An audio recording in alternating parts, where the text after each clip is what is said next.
Nontsikelelo Albertina Sisulu was a South African anti-apartheid activist, and the wife of fellow activist Walter Sisulu, 1912–2003. She was affectionately known as Ma Sisulu throughout her lifetime by the South African public. In 2004 she was voted 57th in the SABC 3 single quotas Great South Africans.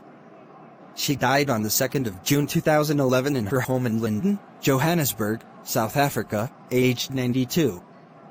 Born Nontsikelelo Thethiwe in the Psomo district of the Transvaal on the 21st of October 1918, she was the second of 5 children of Boniface and Monikazi Thethiwe. Sisulu's mother survived the Spanish flu, but was constantly ill and very weak because of this. It fell upon Nontsikelelo/Albertina, as the eldest girl, to take on a motherly role for her younger siblings. She had to stay out of school for long periods of time, which resulted in her being 2 years older than the rest of her class in her last year of primary school. She adopted the name Albertina when she started her schooling at a Presbyterian mission school in Sisulu. 2. Her leadership qualities and maternal instincts underlined the respect she earned during the struggle when she was referred to as the mother of the nation. Sisulu excelled at school in cultural and sporting activities, and she showed leadership skills at an early age when she was chosen as head girl in Standard 5. Her classmates did not seem a major inconvenience at the time she finished primary school. Later, when Sisulu entered a competition to win a 4-year high school scholarship, this counted against her as she was disqualified from the prize even though she had come in first place.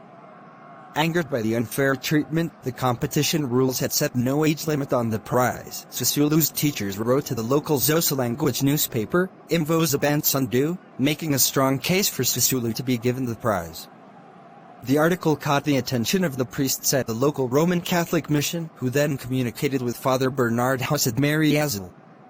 Father Huss arranged for a 4-year high school scholarship for Sisulu at Mariazell College. The Nyila family was very happy and celebrated Sisulu's achievement with the entire village. Sisulu recalls that the celebration saying you would have thought it was a wedding. In 1936 Sisulu left for Mariazell College in Matatiele in the Eastern Cape, and although very nervous she was excited to find that a local girl from Zolab was a prefect at Mariazell. The school's routine was rigid and strict. Pupils were woken up at 4 a.m. to bath and clean their dormitories. They would then proceed to the chapel for morning prayers. Although Sisulu's scholarship covered her board and lodging, she had to pay it back during the school holidays by plowing the fields and working in the laundry room. Sisulu only went home during the December holidays, but she found this a small price to pay for the opportunity to attend high school. With high school ending in 1939, Sisulu had to decide what she would do after school. She decided that she would not marry but rather become a working professional so that she could support her family back in Zolab. Whilst at Mariazell, Sisulu had converted to Catholicism and, because she had resolved never to marry, she decided that she would become a nun, as she admired the dedication of the nuns who taught at the college. However, Father Huss advised Sisulu against this, as nuns did not earn a salary nor did they leave the mission post, so she would not have been able to support her family in the way she wanted to. Instead, he advised her to consider nursing, as trainee nurses were paid to study. Attracted by the practical solution nursing offered, Sisulu took his advice and applied to various nursing schools. She was accepted as a trainee nurse at a Johannesburg non-European hospital called Johannesburg General. After spending Christmas with her family in Zolab, she left for Johannesburg in January 1940. After being orphaned as a teenager, she was obliged to help provide for her younger brothers and sisters. Abandoning her ambition to train as a teacher, she left the Transkei to train as a nurse at Johannesburg's non-European hospital in 1940, as nurses were paid during training. She graduated from Mariazell College in 1939, and chose a career in nursing. Sisulu started work in Johannesburg as a midwife in 1946, often walking to visit patients in townships. You know what it means to be a midwife? You have got to carry a big suitcase full of bottles and for your lotions that you are going to use, and bowls and receivers, and we used to carry those suitcases on our heads, she said. Sisulu did not display an interest in politics at first, only attending political meetings with Walter in a supporting capacity. but she eventually got involved in politics when she joined the African National Congress (ANC) Women's League in 1955, and took part in the launch of the Freedom Charter the same year. Sisulu was the only woman present at the birth of the ANC Youth League. Sisulu became a member of the executive of the Federation of South African Women in 1954.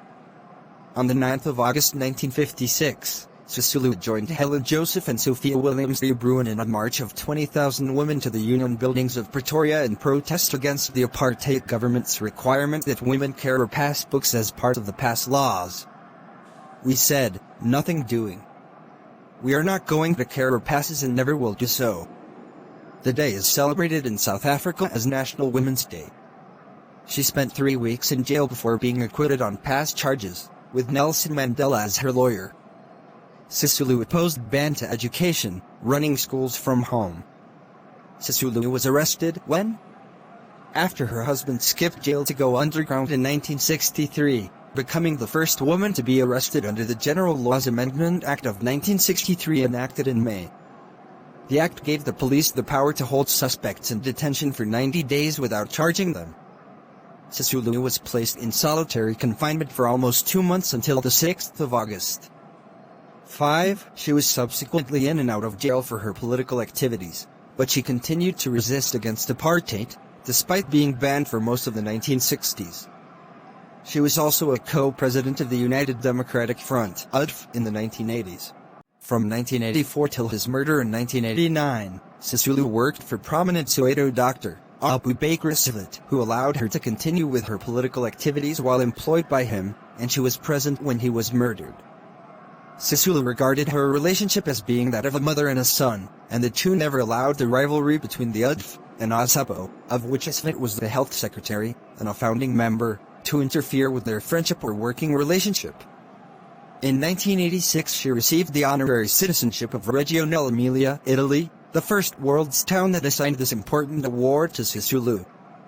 In 1989 she managed to obtain a passport and led a UDF delegation overseas, meeting British Prime Minister Margaret Thatcher and United States President George H.W. Bush. In London, she addressed a major anti-apartheid rally to protest against the visit of National Party leader F.W. de Klerk.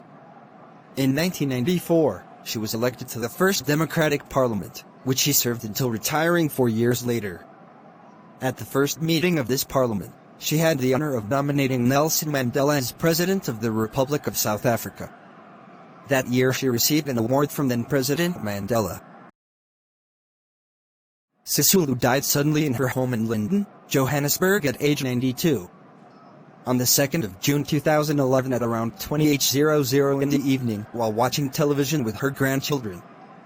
According to news reports, she suddenly fell ill, coughing blood, and paramedics who rushed to the scene were unable to revive her.